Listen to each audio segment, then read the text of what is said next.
folks, I hope you're all doing very well. From our household, me and Leah, we just love to extend our best wishes and prayers to everyone watching the video out there today. Today we're just going to continue our series that we've been looking at, Springing the Psalms. Basically we've been looking at a different psalm every day, just seeing what God has to say as we read it. So that's exactly what I'm going to do. I'm going to read it a couple of times. First of all, I'm going to read it from the ESV version. Psalm 61 is probably my favourite psalm. It's only 8 verses, but it definitely packs a punch in them 8 verses. It's a song of David, so it's just really easy to read over and over again. So I encourage you, even if you want to pause the video at any time and you want to read it from a couple of different versions, I'm going to read it from 2, but feel free just to read it over and over again. So I'm going to start from the ESV. It just says this: hear my cry, O God, listen to my prayer. From the end of the earth I call to you when my heart is faint. Lead me to the rock that is higher than I, for you have been my refuge, a strong tower against the enemy. Let me dwell in your tent forever. Let me take refuge under your shelter of your wings. For you, O God, have heard my voice. You have given me the heritage of those who fear your name. Prolong the life of the king. May his years endure all generations. May he be enthroned forever before God. Appoint steadfast love and faithfulness to watch over him.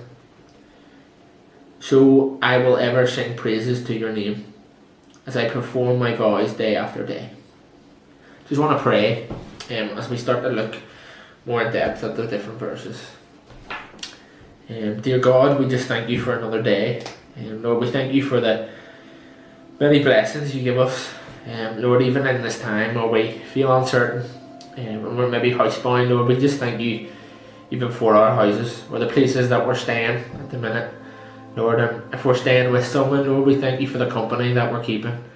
Even though it might be quite stressful at this time, Lord, we just pray that we don't take that for granted, that company that you've blessed us with. Lord, we just thank you even for connectivity, that if we're not staying with someone, we've probably had a phone call or a video message or something from some other person, Lord. Lord, we just thank you that we take all these things for granted, but we just thank you that you have blessed us with them. So Lord, as we look at your word today, we just pray that as we read it, you will just touch everyone in a different way.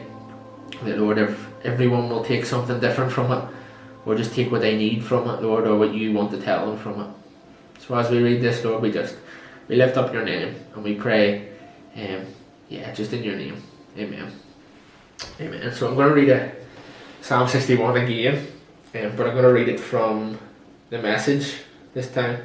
So the Message is a slightly paraphrased version of the Bible, but you might just pick out different things that maybe you don't hear in the ESV. Maybe it's put in maybe simpler terms. I certainly enjoy the Message version. It sounds a bit more Northern Irish to me. So yeah, I'll just read it again. Psalm 61 says, God, listen to me shout, bend an ear to my prayer. When I am far from anywhere, down to my last gasp, I call out, guide me up the high mountain. You've always given me breathing room, a place to get away from it all, a lifetime pass to your safe house, an open invitation as your guest. You've always taken me seriously, God, made me welcome among those who know and love you. Let the days of the king add up to years and years of good rule. Set his throne in the full light of God. Post steady love and good faith as outlooks. And I'll be the poet who sings your glory. And I'll live what I sing every day. I just love how the Message kind of paraphrases that last sentence. In the ESV it says, I'll perform my vows every day. And in the Message it just says, and I'll be the poet who sings your glory. And I just think that's a really amazing way of just saying, here's how I'm going to be thankful. But yes, we'll look at it verse by verse. Is probably the best way to go about it. the best way to go about it. So we're going to start with a bit of background. So I've definitely my favourite psalm, but I've never really looked in depth at the background of the psalm before. So we just had a brief look on all the different guys who comment on it. Matthew Henry I like, but he commented basically a lot of the guys feel that this particular psalm was wrote in the same period as 2 Samuel chapters 15 to 18. So it's a story there you can go back and read. You can pause the video again, you can read them 4 chapters. But it just really sets the scene. I'll paraphrase it now, but it's David is king at this time, and he's wrote this psalm, but this time his own son, let me see if I can get his name right, Absalom, don't know if I pronounced that right, but we'll go for it. Absalom has came back and feels he's entitled to the throne. So David hearing this, and his son Absalom, I'm sure didn't have his father's best intentions at heart when he came back to be called king. So David fleeing for his life. And in that period where he's fled Jerusalem, he writes the psalm. So already that gives us a fresh perspective on these first couple of sentences. I'll read the first 2 verses again. It says, "Hear my cry, O God, listen to my prayer. From the ends of the earth I call you, when my heart is faint." So sometimes when you read different psalms, they're songs, they're poems, they can sometimes be filled with metaphors and hyperbole, just really expressive language that is maybe sounds a bit over the top. But we can already see, like, my heart is faint, I'm at the ends of the earth. We maybe think, when we read that first time around, well, maybe you're not at the ends of the earth, David. But he actually was. He was fleeing from his own country. He was fleeing from the comfort of his own home because his son wanted to kill him.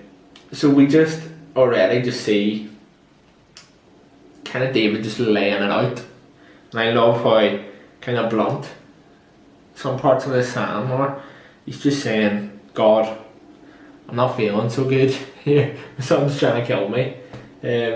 He lays it out. He says, here I am, God. I'm at the ends of the earth. I'm not exactly sure where he fled to. But he's had to run away from his own comfort. And he goes on and he just says, my heart is faint. Lead me to the rock that is higher than I. So right from the outset, David's saying, here I am, God. And here you are, God. He says, lead me to the rock. The rock is kind of an image throughout the Psalms and the rest of the Bible that God is referred to. It's the kind of steadfast. It's the mountain as it goes on. The higher than I is kind of the rock, the high place. But it's immovable. It's unshakable. It's kind of God. It's God. It's David saying, God, here I am. There you are. Let's talk. So I'll go on to the next 3 verses. No, I'll stop and we'll just look at that. Lead me to the rock that is higher than I. That's a statement that I love, and that's kind of every time I read this chapter, that's the one verse that stood out to me. It's a cry of helplessness from David. You can imagine the background that has came from this. He's fled. He's been told, the king has been told to leave his palace or his castle because his son's wanting the king to kill him. He should have guards, he should have protection, but he's vulnerable at this place and time, so he's fled. And this is a cry from that kind of vulnerable place. It's saying, God, I really need your help. And David at this time, he's the king, he's the top man in Jerusalem and pretty much the world at this stage.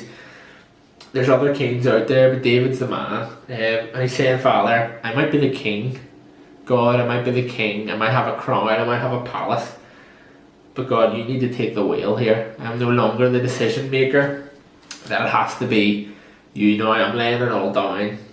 And it's just saying, lead me to your presence. And there's almost that, in any TV show or any kind of history thing you watch, when you walk into a room with a king, you curtsy, you bow, you show reverence. This is David as the king coming to the real king and kind of saying, right, I'm going to take off my crown and I'm going to bow to you. Kings don't do that. Earthly kings don't pay respect to many people.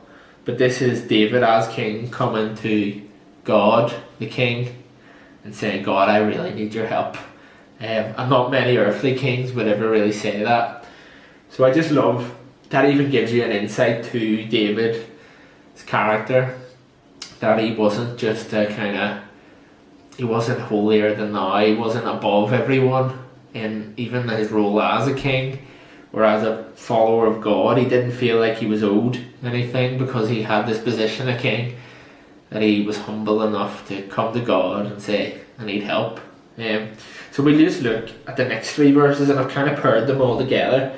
From verses 3 to verse 5, it says, For you have been my refuge, a strong tower against the enemy. Let me dwell in your tent forever. Let me take refuge under the shelter of your wings. For you, O God, have heard my voice. You have given me the heritage of those who fear your name. I would just love you to kind of look at the 3 verses. And I don't know if the different versions have different kind of words to describe things, but even if you look at verse 3, it says, For you have been my shelter. Have been my shelter. Verse 5 says, it says, O God, for you, O God, have heard my vow. You have given me the heritage. It's all kind of past tense. It's not, when we come to pray, it's, God, what do I need here and now? What do I need for the future? David starts before he's asked for anything. And to be honest, you read all 8 of these verses, David doesn't ask for anything in his prayers, and that's kind of alien to me and probably many modern day Christians when we come to pray, that we come to ask things of people. This is just a conversation between David and God when he prays, and he relies on God of the past as well as God of the current and God of the future. He's saying, God, you have been there for me before. You have been my refuge in the past. You have heard my voice from the past. You have given me the heritage in the past. So, I still have it now. David is leaning on the promises that God has given them in the past. And he's saying, nothing's changed. The promises haven't changed. So yeah, that's just an amazing point of that we need to look back before we look forward. We need to look back at the promises God has given us before we say, God, here's what I need now. What has God asked you? Or what has God told you he's going to give you in the past? That maybe we're praying things at him and he said, I've already given you a promise from the past. I've already told you what job you're going to go into or wherever you should be. Yeah, it's a real, I missed that so many times when I read that, and it's a simple English thing. It's the past tense. English is by far my best subject, so I'm not surprised that I miss it. But it's basically God saying, I have been there for you. So David in the first couple of verses is saying, God, I'm here, you're there, let's talk about it. God, from verses 3 to verse 5, is saying, I've always been here, and you know that. And then verses 6 to 8 is saying, you will fulfill the promises you've made. David says it to God, and I'll read them again. It says, prolong the life of the king. David's the king at this stage, so he's saying, prolong the life of the king whom God has chosen. May his years endure all generations. May he be enthroned before God. Appoint steadfast love and faithfulness to watch over him. Now it's a bit weird as David prays that, because it's almost like he's talking about someone else. Prolong the life of the king, but he's the king at this stage. He maybe is talking about, future generations. In verse 6 it says, endure all generations. Jesus then comes and he will be the forever king. But I think in this circumstance, David is talking about himself. He's fled the country. He's still king, but he's nowhere near his kingdom. He's saying, God, you made me king. You chose me as king. So I'm going back and I'm going to take it back, my kingdom back. My son's not going to overthrow. And if you read verses 15 to 18, chapter 18 to 15, 15 to 18 in 2 Samuel, you'll see how the story pans out. In chapter 18, David overthrows his son and he takes back the kingdom, and the promises are fulfilled. And basically, that's what this speaks of today. And I just think, what does this mean for us today, this chapter? It might seem alien, but not to draw too close a comparison, but David's been brought out of his comfort zone. For a lot of us now, we're stuck in our houses, or we're allowed out for one walk a day, and we're out of our comfort zones. For many people are going insane, or maybe some people are enjoying it, but we just take it for granted, so much of the stuff we have. And I feel like David here is saying, all of a sudden all my things have been stripped away, and now I'm realising what I had. So I just pray that in this time, I don't believe this time and this thing that's happening, this virus, I don't think God's surprised at what's happening. I don't think it caught God off guard. I think it caught us off guard. Basically all of humanity was not ready for what was happening now, but I don't believe God was surprised by what was happening now, or what is happening now and what's going to happen. So I just believe that we need to, as Christians, as non-Christians, consider today just going to the rock, just sitting before the King of Kings that knows future, present, past, and just saying, do you know what, I don't know, but I'm here, let's talk about it. I feel like this is all it is between David, and it's really shown me a new way to pray in this chapter 61. It's not, God, can you give me this, can you give me that, can you pray for her, can you pray for him. This is, God, I'm here, you're listening, we both know, we're in the room, here's what you've promised me, here's what you've done for me, thank you so much for that. And that empowers David in this moment as he prays it. You can see the momentum gather, and he just ends it by saying in that Message version, and I want to just end with saying that because I love how he phrased it in the Message version. And it says, and I'll be the poet that sings your glory. So as we pray today, we're going to just close in prayer.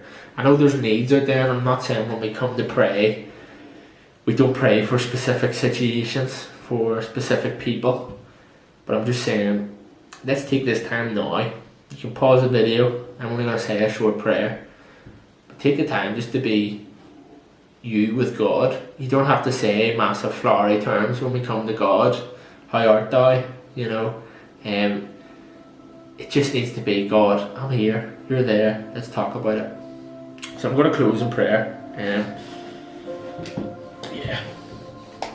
God, I just thank you. Lord, I just thank you if I'm looking at your word simple, that that's how you designed me to read your word. Lord, I thank you that you have taught me new ways to pray. Lord, from my simple mind, I have learned so much from 8 verses, from half a page, not even a quarter of a page. Lord, I thank you that your word just is flowing with things that we can learn. Lord, and I just pray a blessing over our land, over our people, that as we read this today, you will just flow out of the different Bibles, out of the iPads, out of the phones, out of the books, out of the audio versions. Lord, I just pray that you'll just let your spirit move. Lord, I thank you that we are so blessed. Lord, and I just pray that we open our eyes to see the blessings in today as we go about our business. Lord, I lift it up in your precious name. Amen.